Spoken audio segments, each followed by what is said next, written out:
राहुल गांधी के खिलाफ यूं तो 2 दर्जन 2.5 दर्जन से ज्यादा मुकदमे हैं। संख्या तो 30, 32, 35 तक बताई जाती है, लेकिन सबसे बड़ा मुकदमा राहुल गांधी के खिलाफ, और वो मुकदमा फर्जी निकला। भरी अदालत में जज साहब ने भाजपा के नेता को, मोदी जी के भक्त को बुरी तरीके से रगड़ दिया, लंका लगा दी और कह दिया कि बिना सबूतों के आए हो और 8 दिनों तक कोर्ट का समय खराब किया है। जाओ, तुम्हारी याचिका को रद्द करते हैं। देश के नेता प्रतिपक्ष राहुल गांधी के खिलाफ कोई एफआईआर दर्ज नहीं होगी और इस मामले में कोई जांच नहीं होगी, और होगी भी तो हाई कोर्ट जाने, सुप्रीम कोर्ट जाने, मेरी अदालत से तो यह नहीं होने वाला। कौन था वो मोदी भक्त? कौन है वो भाजपाई नेता? कहां का रहने वाला है? और ये मुकदमा कौन सा था जिसमें सबसे बड़ी राहत राहुल गांधी को मिली? ये नेशनल हेराल्ड का मामला नहीं है। नेशनल हेराल्ड के अलावा एक और मामला है जो राहुल गांधी के लिए सबसे बड़ा सरदर्द है। आज उस मामले की इतिश्री हो गई, याचिका रद्द हो गई। सारी बातें जरा विस्तार से करेंगे। नमस्कार, मैं स्वप्निल और आप मुद्दा देख रहे हैं। दोस्तों, आगे बढ़ें उससे पहले वही छोटी सी अपील। मुद्दा इन दिनों एक गंभीर आर्थिक संकट से जूझ रहा है। एक तरफ हमारे मेन बैंक अकाउंट बीते कई महीनों से फ्रीज चल रहे हैं, तो दूसरी तरफ हमारे 2.5 साल पुराने चैनल को हमसे लंबे समय तक छीन कर रखा गया था। ऐसे में डे टू डे ऑपरेशंस में मुद्दा को काफी मुश्किलों का सामना करना पड़ता है। लिहाजा आपसे गुजारिश है, यदि आप चाहें तो स्क्रीन पर दिख रहे क्यूआर कोड या फिर के नीचे दिख रहे यूपीआई नंबर के जरिए मुद्दा की छोटी छोटी मदद जरूर कीजिएगा। अब आगे बढ़ते हैं।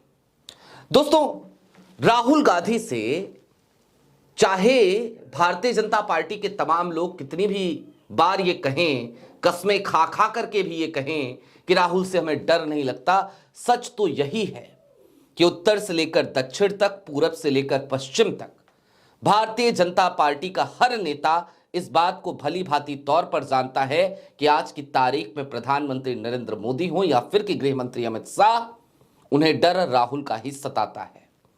और इसी डर के कारण बार बार ये तमाम भक्त राहुल गांधी को डिरेल करने के लिए अलग अलग अदालतों में जाते हैं, दरवाजे खटखटाते हैं, राहुल गांधी के खिलाफ फर्जी मुकदमे दायर किए जाते हैं।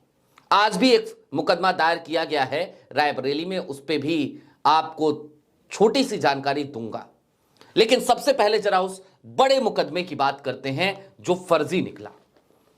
आपकी स्क्रीन पर दैनिक भास्कर की एक खबर है।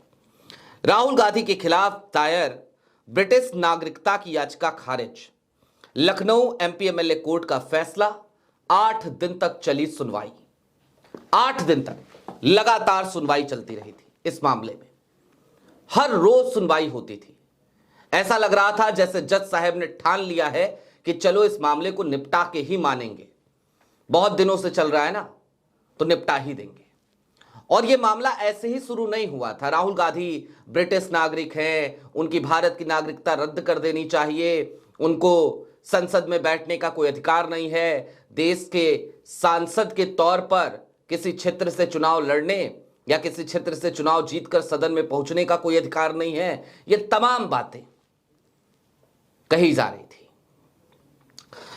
एस विघ्नेश सर कर्नाटक के रहने वाले हैं, उन्होंने यह मुकदमा दायर किया था और यह सुप्रीम कोर्ट के निर्देश के बाद यह मुकदमा दायर हुआ था। सबसे पहले रायबरेली की अदालत में, रायबरेली के एमपी एमएलए अदालत में, वहां पे मुकदमा चला। एस विघ्नेश सर 2 बार गए, सुनवाई हुई और उसके बाद वो भागते हुए इलाहाबाद हाई कोर्ट पहुंच गए थे। और जाकर के क्या कहा था लखनऊ बेंच में इलाहाबाद हाई कोर्ट की? कहा था कि रायबरेली में मेरी जान को खतरा है। सोचिए, भाजपा के नेता हैं, भाजपा की सरकार है, योगी आदित्यनाथ मुख्यमंत्री हैं, लॉ एंड ऑर्डर एकदम चुस्त दुरुस्त है, ये दावे करते हैं योगी आदित्यनाथ। और उन्हीं का एक नेता, मोदी जी का एक परम भक्त, वो ये कहता है कि मेरी जान को रायबरेली में खतरा है, लिहाजा मुकदमे को स्थानांतरित किया जाए, ट्रांसफर किया जाए। और कहां किया जाए? तो लखनऊ किया जाए। चलिए, लखनऊ में ट्रांसफर हुआ एसीजेएम हैं आलोक वर्मा, उनकी बेंच में मामला पहुंचा और उन्होंने 8 दिनों तक इस मामले पर सुनवाई करी। और 8 दिनों की सुनवाई के बाद जो टिप्पणियां आज एसीजेएम आलोक वर्मा जी ने की हैं वो आपको जाननी चाहिए।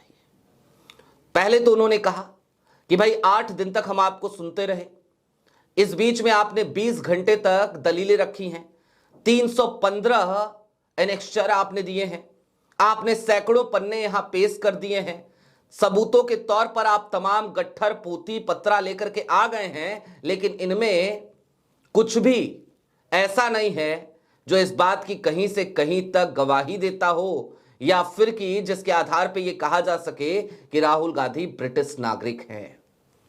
यानी कि आप जो कुछ भी कह रहे हैं उसको सपोर्ट करता कोई तथ्य, कोई फैक्ट आपके पास नहीं है। आप बार बार अदालतों में जा रहे हैं और जाकर के आप केवल और केवल अदालत का समय खराब कर रहे हैं, अदालत को गुमराह कर रहे हैं। और इसके बाद आलोक वर्मा ने सीधे तौर पर अपना फैसला सुनाया और कहा कि देखिए, हमने आपको पूरा मौका दिया, आप सबूत पेश नहीं कर पाए, और ऐसे में अब अगर कुछ होगा भी तो ऊपरी अदालतों में होगा। हमारी अदालत से अब कोई उम्मीद मत रखिए। हमारी अदालत इस मामले में आगे कोई कार्रवाई नहीं करेगी। एफआईआर देश के नेता प्रतिपक्ष राहुल गांधी के खिलाफ दर्ज कराने का आदेश मैं नहीं दूंगा और मैं आपकी याचिका को रद्द कर रहा हूं, खारिज कर रहा हूं। रद्द कर दिया याचिका, मुकदमा रद्द कर दिया। और दोस्तों, यह पहली बार नहीं है जब राहुल गांधी की नागरिकता के मामले में यह मुकदमा रद्द हुआ हो। इससे पहले इलाहाबाद हाई कोर्ट में भी यही एस विघ्नेश शिशिर थे और वहां पर सुनवाई चलती रही, अदालत इंतजार करती रही, च्युइंगम की तरह केस को खींचा गया हाई कोर्ट में भी। लेकिन एक वक्त आया जब अदालत का सब्र का बांध टूट गया और अदालत ने उस वक्त जो टिप्पणी करी थी वो भी आपको जाननी चाहिए।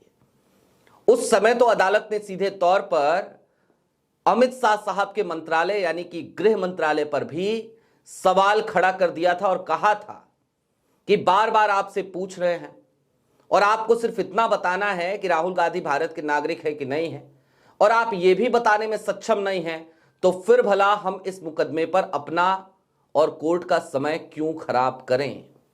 हम मामले को रद्द कर रहे हैं। उस समय भी यह मामला रद्द हुआ था। हालांकि इलाहाबाद हाई कोर्ट ने उस समय कहा था कि आप चाहें और आपके पास सबूत आ जाए तो आप फिर से लेकर के आइए, हम देखेंगे।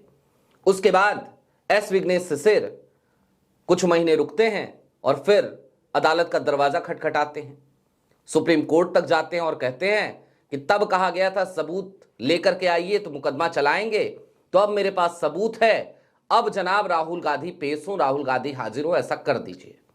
सुप्रीम कोर्ट ने कहा ठीक है, हम गाइडलाइन दे देते हैं, हम दिशा निर्देश दे देते हैं। सुप्रीम कोर्ट ने कहा कि जाइए निचली अदालत में जाइए, वहां पर सुनवाई होगी। निचली अदालत में आए, रायबरेली से लखनऊ, और परिणति आपके सामने है, मुकदमा खारिज। अब दोस्तों, यह मुकदमा निश्चित तौर पर राहुल गांधी के खिलाफ सबसे बड़ा मुकदमा कहा जा सकता है। यह मानहानि का मुकदमा, ये मुकदमा, वो मुकदमा, हेट स्पीच का मुकदमा, ये सब छोटे मोटे मुकदमे हैं। नागरिकता का मामला बहुत संवेदनशील मामला है और नेशनल हेराल्ड के बाद यह सबसे बड़ा मुकदमा है, या फिर नेशनल हेराल्ड से भी पहले रखना चाहिए इस मुकदमे को, और वो मुकदमा आज खारिज हो गया है।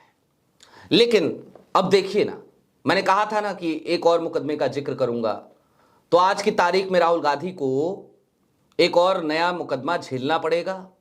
रायबरेली में एक पाजा फाउंडेशन है, उन्होंने रायबरेली एमपी-एमएलए कोर्ट में राहुल गांधी, प्रियंका गांधी, सोनिया गांधी समेत 45 लोगों के खिलाफ एक मुकदमा दायर किया है। और यह मुकदमा, इस मुकदमे की पृष्ठभूमि यह है कि इन तमाम लोगों ने, इन 45 लोगों ने मिलकर के एक स्कूल को फर्जी कागजों के आधार पर सीबीएसई की मान्यता दिलाई थी।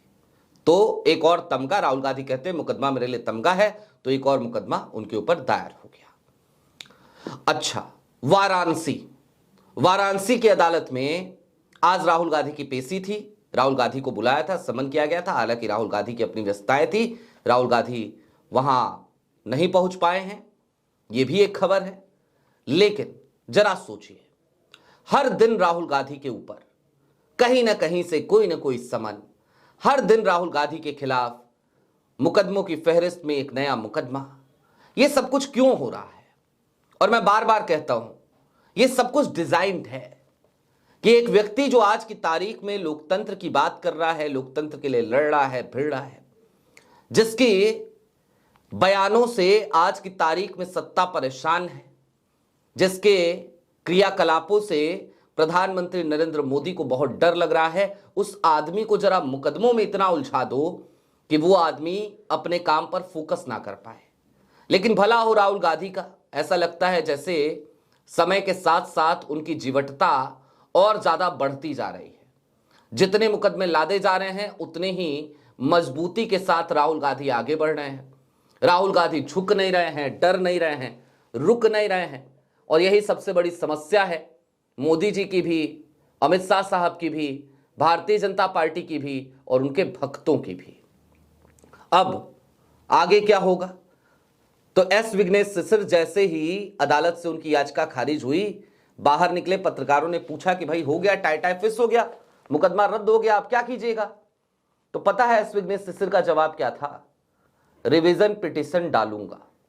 यानी अभी भी वो आदमी मानने को तैयार नहीं है। 2 बार ये केस रद्द हो चुका है।